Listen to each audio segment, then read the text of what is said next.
실제 그 가까운 뭐 수강생의 사례라든지 실제로 뭐 보신 사례 중에서 상가 투자해서 노후 자금을 다 날려버린 뭐 그런 케이스도 있을까요? 많습니다. 아주 많아요. 예를 들어서 병원 건물에 네. 뭐 1층을 분양받았는데 네. 병원이 통째로 나가버린다든지 네. 아니면 병원이 들어온다 했다가 안 들어온다든지 네.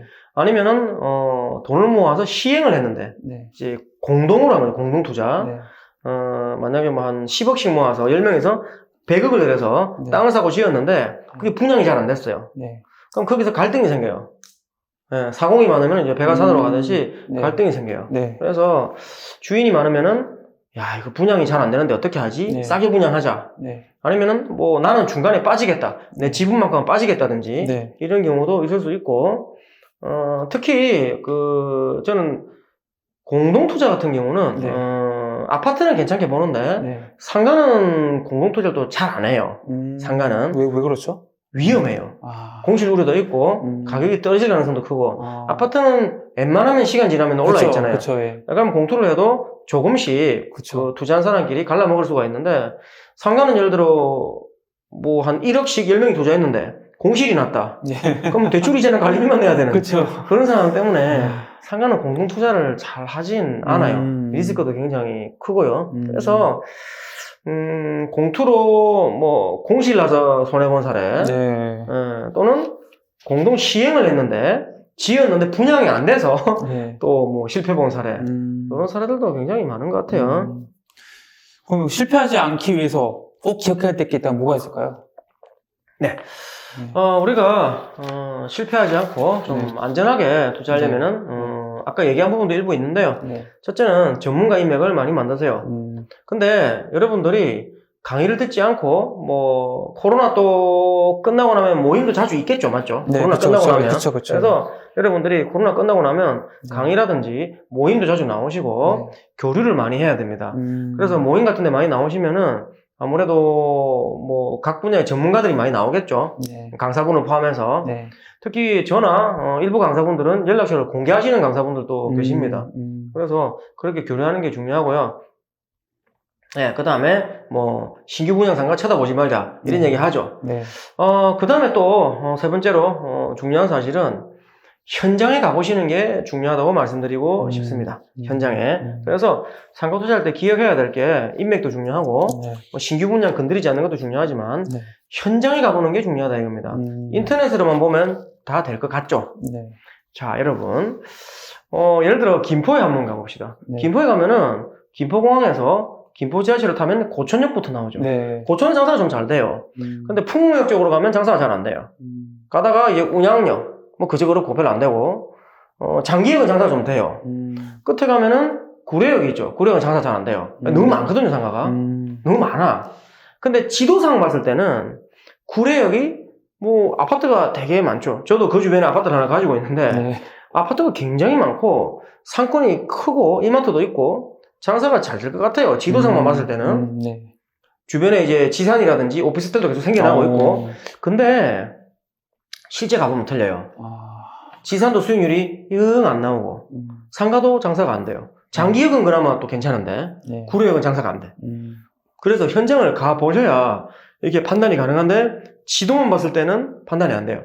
그래서 반드시 아파트와는 다르게 여러분 명심하셔야 됩니다. 상가는 반드시 현장을 가셔야 되고요. 저기 파주를 가든 광주, 전라도 광주를 가든 네. 강릉을 가든 멀어도 네. 가셔야 되고 가셔서 반드시 구분상가는 월세와 공실, 통상가는 토지 가격을 주변에 알아보셔야 되고 그 다음에 구분상가 같은 경우는 층의 높이 같은 거 있죠. 네. 네. 여기 층고라 하죠. 층고, 천정고, 네. 층고가 높은 상가들 요즘 많이 들어오고 있어요. 보기에는 좋아요. 개방감이 탁월해요. 가시성 개방감이 탁월해요. 잘 보여요. 네. 층고가 높고 딱 들어가면은 이게 층고가 높으니까 뭔가 가슴이 탁 트여요. 그쵸, 그쵸. 근데 층고가 높으면요 결정적인 문제가 있어요. 네. 관리비가 많이 나와요. 에어컨을 더 많이 시원하게 해야 되겠죠, 맞죠? 네, 그쵸, 그쵸. 그거 전혀 생각을 안 해봐. 그냥 높이가 높으니까 제수 이라는데 네, 그쵸, 그쵸. 그런 것도 있고 그 다음에 뭐 전면 길이라든지 상가 내에서 어디에 위치하고 있는지 네. 그 다음에 뭐 지하철역에서 그쪽으로 가는 방향인지 네. 뭐 등등등 해서 네. 다양하게 현장에 가셔가지고 특히 그 주변에 개발 계획이 있는지 잘 보셔야 됩니다. 네. 주변에 개발 계획이 있어가지고 상권이 빠져나간다든지 아니면 오히려 좋아질지 이런 거 보셔야 되겠죠. 그래서 방금 뭐 얘기한 것들을 기억을 꼭 하시면 좋을 것 같아요. 네. 그럼 상가를 좀 싸게 살 수 있는 뭐 방법 없을까요? 뭐 진짜 상가라는 게 뭐 인터넷에 나온 거는 사실 좋은 물건 없는 것 같고 또 진짜 실제로 뭐 그냥 상식적으로 생각했을 때는 월세가 잘 나오는데 싸게 내놓을까? 이 생각이 들거든요. 네. 자, 그 상가는 네. 경매 나오는 상가들이 네. 그런 얘기 한번 들어보셨을 겁니다. 경매 나오는 상가들은 뭐 거의 90%가 쓰레기다 하면서 네. 좀 안 좋다. 네. 왜 그 얘기가 나왔냐면 네. 1층에 쓸만한 상가가 잘 안 나와요, 경매에. 네, 금매로 다 팔리지. 네. 그래서 주로 상층부에 많이 나오고 있는데 네. 그러면 일단 경매로 잡는 방법도 있긴 있는데 네. 반드시 시세를 보셔야 돼요. 경매는 감정가는 자 아파트에서 감정가는 중요하죠. 네. 감정 시점에 따라 좀 다르겠지만 중요한데 상가 감정가는 중요하지 않습니다. 왜냐하면 분양을 만약에 30억에 하잖아요. 네. 그럼 예를 들어서 뭐 감정가가 28억이다. 네. 근데 실제 시세는 8억. 네. 이런 상가도 굉장히 많아요. 왜냐하면 분양을 굉장히 비싸게 했는데 네. 월세가 폭락하면서 감정가는 28억인데 시세가 8억. 굉장히 많아요. 감정가가 무슨 필요가 있어요. 그래서 시세를 보셔야 되고 시세를 알아보고 괜찮으면은 경매로 싸게 사는 방법이 있고요. 네. 그 다음에 미분양 난 상가. 네. 요건 제가 했던 수법인데 제가 창원에 편의점 가지고 있는 미분양 2년 넘게 미분양을 했던 상가 네. 요거 건드리는 방법이 있는데 초보자분들은 일단 하시면 안 되고요. 고수분들만 요거는 건드리시고요. 네. 그 다음에 사연 있는 가게. 이건 무슨 얘기냐면 네. 노사연? 그 사연이 아니고 자 여러분 사연 있는 가게 예를 들어서 중개사 사무실을 방문했어요. 네. 소장님이 물건이 나왔대. 네. 소장님은 그 동네 사연을 많이 알고 계세요. 그쵸, 그쵸. 그렇겠죠. 왜냐면 네. 물건을 내놓으러 오는 사람이 소장님한테 뭔가 얘기를 했겠지. 그쵸, 그쵸. 지금 돈이 급하다. 네. 저 같으면 그런 얘기는 안 하겠지. 또 하는 사람이 있어요. 네. 지금 돈이 급하니 빨리 팔고 싶다. 네. 왜 하니까 사실 내가 손님들한테 좀 불친절하게 대해서 가게를 망쳤는데 네. 장사가 안 되는 것도 있고 네. 내가 분양권에 투자했는데 저기 지금 돈이 물려서 빨리 저기 돈을 내야 되니까 네. 급하게 팔아야 된다. 빨리 좀 팔아주세요. 근데 그거를 제가 이제 소장님 몇 군데 뿌려나면 그 소문을 들을 수 있겠죠. 그쵸, 그쵸. 그런 식으로 해서 사연 있는 가게 또는 집 앞에 슈퍼마켓이 있는데 부부싸움이 자주 일어나요. 조만간에 이혼할 거 아닙니까? 이혼하겠지. 네. 조만간에 맨날 네. 싸우는데 네. 네. 그 금매로 나올 게 딱 보이죠. 그러면 소장님한테 저거 나오면 연락 달라라든지 예를 들어 웃자고 하는 소리인데 그렇게 사연 있는 가게 있고 그 다음에 또 저렴하게 잡을 수 있는 한 가지 방법이 있습니다. 이건 저희 수강생도 네. 한번 성공해서 저한테 연락이 오셨는데 담배 얘기입니다. 편의점에서 네. 담배 관련 매출이 보통 절반을 차지합니다. 네. 뭐 껌하고 커피 포함해서. 네. 그래서 편의점의 생명은 담배라고 하는데요. 담배에 대한 또 자세한 얘기는 다음에 수업 시간에 한번 들어보시고. 네. 그래서 이런 게 있습니다. 부동산에 담배 스티커가 붙어 있는 경우 보셨죠? 네. 그래서 병원이나 약국, 청소년이 많이 드나는 시설 외에는 담배가가 웬만하면 나는데요. 부동산 같은 경우는 지역마다 좀 달라요. 이게 나는 데가 있고 안 나는 데가 있어요. 왜? 부동산에서 담배를 따서 팔아먹고 이러니까 네. 실제로는 파는 건 안 되는데 이제 팔아먹는 것처럼 네. 네. 폐업가 신청이 이렇게 보인다는 거죠. 그래서 일부 지역들은 중개사한테 담배가가 나고 안 난 데도 있습니다. 만약에 중개사에 담배 허가가 난 경우가 있다면 또는 옷가게에 담배 또는 뭐 커피숍에 담배 아니면 뭐 꽃집에 담배 이렇게 담배가 날 수 있겠죠. 네. 그러면은 그거를 만약에 세입자가 들어온 지 한 10년 다 됐다. 네. 그러면 상가 임대차 보호법이 10년까지잖아요. 5년에서 10년으로 그쵸, 바뀌었죠. 예. 2018년 10월 16일에 법이 바뀌었어요. 5년에서 10년으로. 그러면 세입자가 법적으로 볼 때 나갈 때가 다 됐어요. 그러면은 담배가 있죠. 이런 걸 사가지고 편의점을 집어넣으면은 저희 수강생이 그렇게 한번 성공하신 분이 공합담에서 연락 오신 분이 있는데 그래서 부동산에 담배가 붙어 있는데 매출이 얼마 안 나와. 네. 근데 담배가 탐이 나거든요. 네. 근데 위치가 괜찮아요. 네. 그러면은 평수가 또 너무 작으면은 잘 안 들어가요, 편의점이. 그쵸, 그쵸. 그래서 실평수가 요즘 좀 넓게 가니까 네. 한 15평 정도 되면 좋을 것 같고요. 더 넓으면 좋겠지만 이런 부동산에 담배 있는 가게가 나왔다. 그러면은 편의점에 전화를 합니다. 입점 가능하냐고. 그러면은 입점 가능하다 하면은 사게 되는 거죠. 보통 주요 브랜드들은요. 상가를 사기 전에 입점 여부를 알기는 어렵습니다.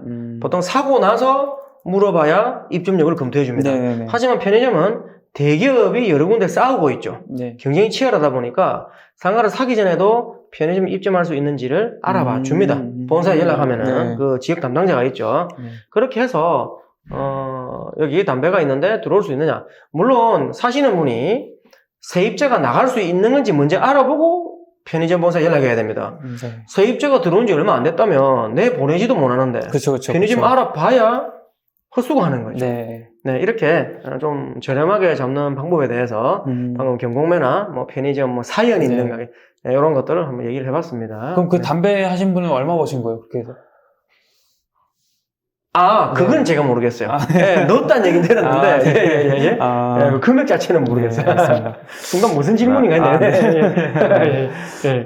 이제 상가 투자 하시면은, 뭐, 임차인이 이제 들어오면 다행인데, 네네. 안 들어올 경우에는 내가 직접 해야 되나 이 생각도 많이 하시잖아요. 네네. 그래서 보수적으로 이제 그렇게 생각을 하시는데, 내 상가에 사가지고 여기 뭐 스타벅스나, 뭐, 파리바게트나 베스킨라빈스 이런 거 들어왔으면 좋겠다. 그래도 실제로 뭐, 연예인들 뉴스기사 보면은 뭐, 어딜 입점시켜서 뭐, 팔았더니 뭐, 얼마에 벌었다더라. 이런 얘기 들리는데, 프랜차이즈 입점시키면 뭐, 이거 쉽나요, 그게? 저도 네. 전화를 참 많이 해봤었는데, 네. 국내 프랜차이즈 브랜드가 6,000개가 넘어요. 네. 그래서 전화를 해서 또는 인터넷에 입점 제안서 이런 코너가 있어요. 네네. 그렇게 글을 적든지 아니면 뭐 전화번호 있으면 전화를 하든지 해서 입점 제안을 하면 네. 이제 상대방이 연락이 옵니다. 네. 누구 땅이냐 물어보죠. 네. 누구 상가냐 물어보죠. 네. 살 건데라고 하면 네. 사고 나서 연락 주세요.